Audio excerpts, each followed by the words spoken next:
یہ جو بات چیت کا سلسلہ ہے، آپ کو کیا لگتا ہے کہ وہ شرائط تو آ گئی ہیں دونوں جانب سے، آگے آپ کو کیا نظر آتا ہے؟ کیا ویکینڈ تک جو پہلے خبر تھی کہ جے ڈی وینس پاکستان آ سکتے ہیں، اگر تھوڑی پیش رفت یا ایگریمنٹ سائننگ کے امکانات ہوں تو کیا ایکسپیکٹ کرنا چاہیے کہ ویکینڈ تک یہ پیش رفت ہو سکتی ہے؟ جو شرائط دونوں فریقین نے دیے ہیں وہ دونوں کے لیے ناقابل قبول ہیں. جو ایران نے مطالبات کیے ہیں یا جو 15 نکات امریکہ نے دیے تھے وہ ان کو قابل قبول نہیں ہے. لہٰذا جو ہے، جو آپ نے جیسے کہا کہ کوئی کامن گراؤنڈ، کوئی درمیانی راستہ اس وقت موجود نہیں ہے.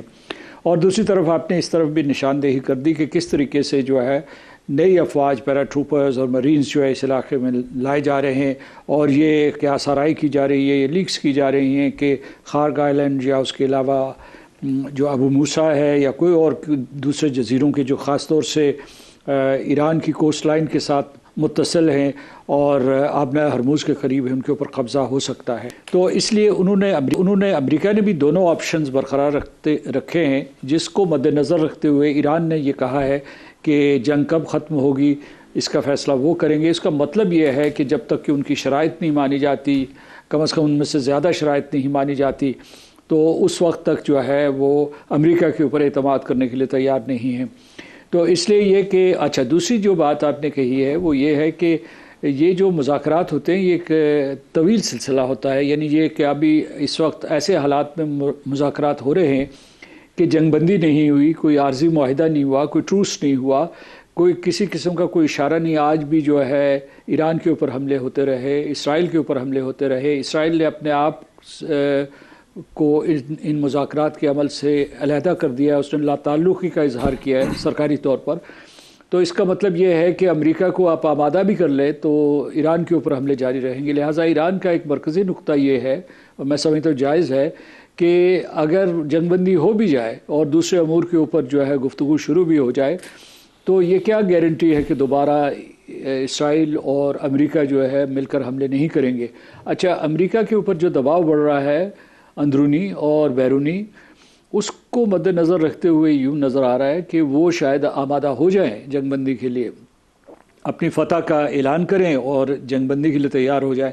لیکن اسرائیل کا ایجنڈا طویل المیعاد ہے اور گریٹر اسرائیل کا ہے، اور انہوں نے جو ہے ان کے نقطہ نظر سے ابھی حال ہی میں بہت سی کامیابیاں ہوئی ہیں. اس میں خلیجی ریاستیں ڈیگریڈ ہوئی ہیں، ایران کمزور ہوا ہے، اور اس کے علاوہ جو ہے ان کے آس پاس جو علاقے ہیں، خاص طور سے لبنان میں ان کو کامیابیاں حاصل ہوئی ہیں، اور انہوں نے لبنان کے جنوبی حصے کے اوپر قبضہ کر لیا. وہ کہتے ہیں کہ جو دریائے لٹانی ہے اس سے انہوں نے پیچھے نہیں ہٹنا.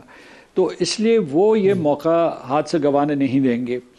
تو اس لیے میں یہ کہہ رہا ہوں کہ جو آپ نے یہ کہا تھا کہ کیا صدر جے ڈی وینس، جو نائب صدر جے ڈی وینس یہاں آ سکتے ہیں، وہ مجھے اس لیے مشکل نظر آتا ہے کہ اس سطح پہ جب ہوں، فرض کیجئے کہ ادھر سے جو کالباف ہیں اور ادھر سے جو ہے جے ڈی وینس ہیں، تو یہ آخری مرحلے میں آتے ہیں. یعنی جب عمل جاری ہو، سفارتی عمل جاری ہو، تو اس میں بہت سے لے دے ہوتی ہے، بہت سے نکات کے اوپر جو ہے جو مختلف قسم کی آراء ہوتی ہیں. پھر جو ہے ایک مسعود صاحب، اس میں اگر ریئلسٹک پوزیشن دیکھیں امریکہ کے لیے، تو امریکہ کے لیے نیوکلیئر مرکزی حیثیت ہے. باقی اس کے مطالبات اسرائیل کے مطالبات ہیں کہ وہ حزب اللہ کی سپورٹ اور حماس کی سپورٹ ترک کر دے اور بیلسٹک میزائل چھوڑ دے. یہ سارے مطالبات اسرائیل کے ہیں.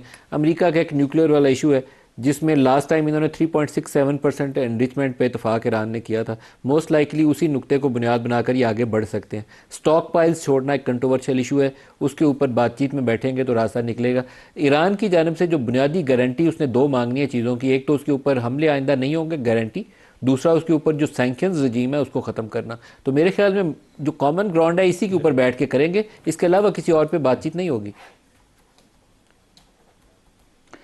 اس نے آبنائے ہرموز کے اوپر اپنے خود مختاری کا مطالبہ بھی کیا ہے کہ اس کی ساورنٹی اس کے اوپر وہ بھی جو ہے قبول کی جائے، کیونکہ اس نے یہ کچھ اطلاعات ہیں کہ اس نے فیس پہلے سے چارج کرنا شروع کر دی ہے، اور انہوں نے مثال دی ہے سوئز کی، $2 ملین وہاں اس قسم کا جو ہے جی تو وہ جاری رہتا ہے. تو اس وجہ سے جو ہے ان کو ایک نیا راستہ نکلا، اور امریکہ نے ویسے ہی 1 مہینے کے لیے ان کے اوپر سے سینکشنز اتار دیے ہیں، جو خاص طور سے جو سمندروں میں موجود تھا پہلے سے تیل جس کی ترسیل ہو رہی تھی اس کو معاف کر دیا ہے.